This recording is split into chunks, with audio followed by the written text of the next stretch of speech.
Okay, my computer is really slow, so while it's working upstairs at that last video, I just thought that I would share this letter that Friends of Mill Road Bridge received on the 2nd of September from a lady named Ruth Green, and she's given us permission to share this. But this exemplifies everything wrong with the campaign to close the bridge, and this is the reason why it's important to keep it open, and it's for people like this that we're really doing this for. I live off Mill Road, Broadway. I am 71 years old, single, childless, live alone, physically challenged, and am not allowed to drive due to a life-limiting illness. All my family live in London and rarely visit, but they can approach my house via Long Road and so avoid the bridge. I have a blue badge and have registered my 2 allowed registration numbers, which have been accepted. I don't have a lot of friends who give me lifts, so the 2 that I have selected can only access my house down a one-way street and can only be approached from Cavendish Road, who are able to offer me lifts as they are travelling quite a distance from Royston and St Ives. My dilemma is that the conditions of accessing Mill Road Bridge demands that I am in the car at the time. This makes it very awkward for them to access me as I am the passenger and not the driver, and obviously if they are on their way to pick me up I am not in the car, which means they have to negotiate the rat runs in order to find me. As the closure of Mill Road Bridge to private vehicles will put even more pressure on other routes, they may not be willing to provide such a helpful service, which will have an adverse effect not only getting to my outpatient appointments, but I am also a patient governor and have to attend many committee meetings. There are also other locations not served by the C2, an unreliable service at the best of times. It will also affect access for social outings to venues outside the city centre.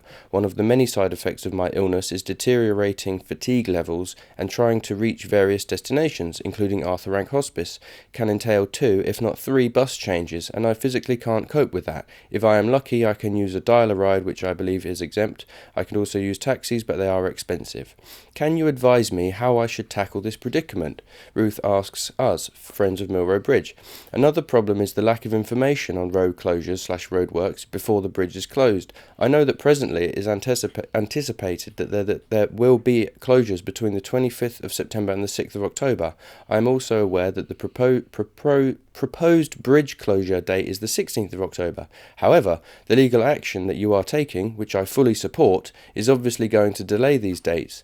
Do you have any idea of what these roadworks will entail? Will the whole of Mill Road be closed during these dates, or will there be a closure for a couple of days? If so, do we have any idea of where and for how long? Will buses and taxis be allowed access? My GP surgery is on Petersfield, and so no buses and taxis, and my limited energy means the whole of Mill Road is closed. How am I supposed to get there? It is too far for me to walk there and back. Also, how do I get to the station and home again if the road is closed? Again, too far for me to walk. How am I supposed to get to Addenbrooke's and the city centre? It appears there will be traffic light controls at various junctions along Mill Road. Do you have any idea where and when they potentially are due to take place? I will be sending a similar email to parking services, but have no faith in them ever responding, assuming that they actually read my email and give me a personal response. Any advice/support you can offer me would be much appreciated. I am well aware that the eventual aim is to encourage people to cycle or walk by using the park and ride, but the elderly and or disabled and people who do not drive are a growing minority, and this ill-thought-out plan is discriminatory. And if you send me details of your bank account, I will make a donation to support your action. Many thanks. Kind regards, Ruth.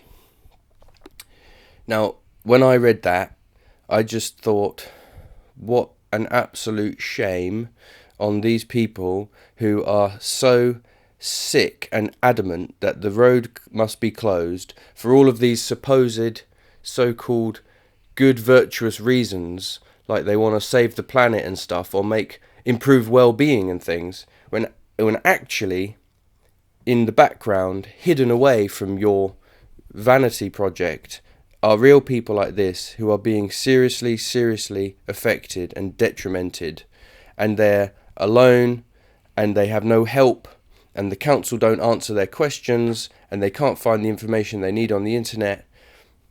They have no choice but to just stick it, basically. And these people like Ruth Green, she's not alone. There's many people like her. And it's not only disabled and elderly people who are affected. Lots of people will be affected for lots of different reasons. And it's the campaign to close the Mill Road Bridge is socially and democratically wrong. It is a bad policy. It's injurious to lots of people. It is only pleasing to a small sect of society, and they have only got sort of half-truths and warped statistics and outright lies to support themselves.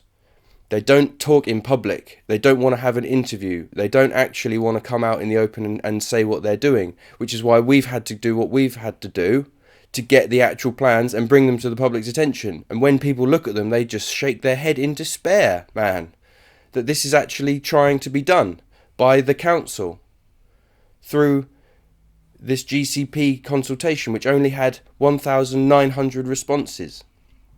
The total number of people who agree with the closure of the bridge is 1,300. 1,300 people.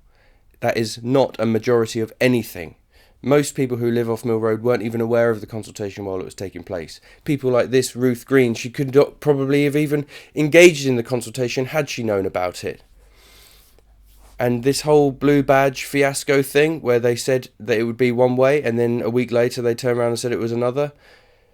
You know, it's just the worst of the worst examples of manipulation of process and the strong arming of democracy by a small group of activists who have literally got nothing better to do with their lives.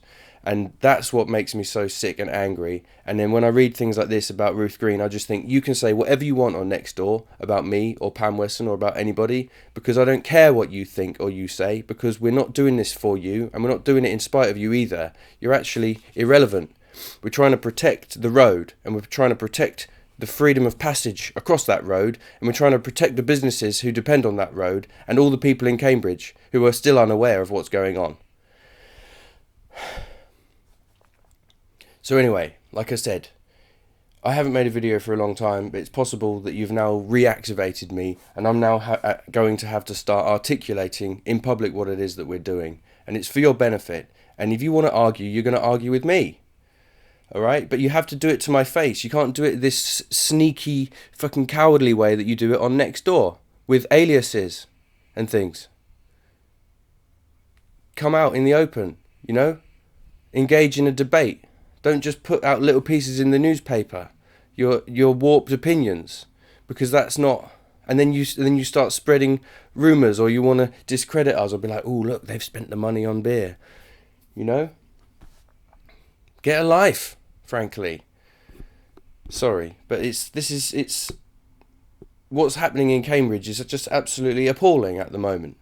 And I thank God, basically, that the democracy is still intact enough that the congestion charge thing has now faltered and fallen flat. But like I said, now that that's happened, they're going to redouble all their efforts and focus on the Mill Road Bridge, because they want to salvage some kind of success out of this. And their version of success is closing down roads and getting government grants and fucking over poor elderly people. Well, that's not right, and that's not okay. So anyway, that's all I wanted to share for you. That's further to my previous statement, okay?